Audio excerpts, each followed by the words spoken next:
Let's draw a lighthouse.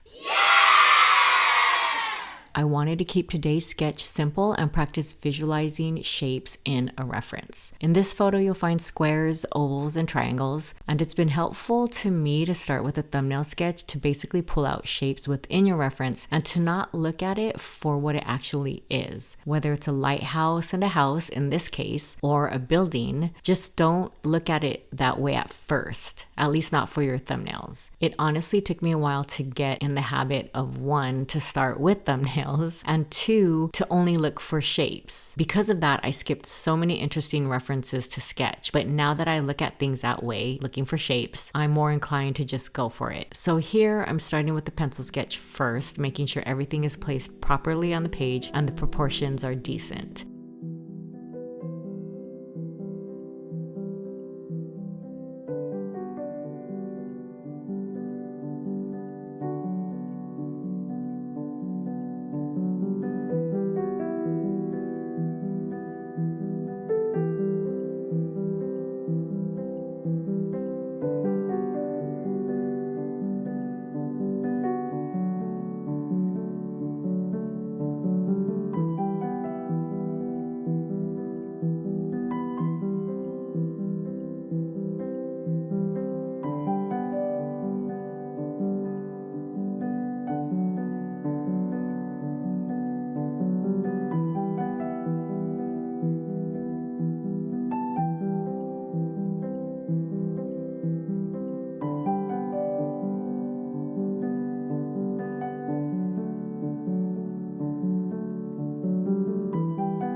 From here, I'll go in with a super fine liner and fine tune my rough pencil sketch. What's good about sketching with a fine liner is that the watercolor almost makes it disappear. So it's okay if there are errors in this first pass with ink.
I'll then start painting with watercolor, and since it's watercolor, I think it's a great medium to just not care too much. If you color outside of the lines, you'll notice how unfinished your work will look with just watercolor, because when I first started painting, my art was not cute and I just wanted to give up because I couldn't see the vision of like the final product, and the watercolor just kept spreading outside of the initial line work and it looked so bad. But once I pushed myself over that ugly phase in an urban sketch and used a thicker liner, it was amazing how well the final version came out. Which leads me to, after the paint is dry, I will go over my design with a thicker black liner and finish up with shading and highlights. I'll shade with paint or an N79 Tombow water-based brush pen. I'm taking a course with Ian Fennelly and he uses these pens and I totally love them. But be careful not to paint over the markings of this pen because it will bleed. So let's continue with the sketch and I will see you on the other side.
As I'm finishing up this sketch, I really didn't like how the clouds turned out in this area. So after I stopped recording and the paint dried, I did one more pass to add darker clouds. It still didn't come out how I wanted it to, but there's always a next time. All right, let me know in the comments how you did or tag me with your sketches on Instagram, and I'll see you in the next video.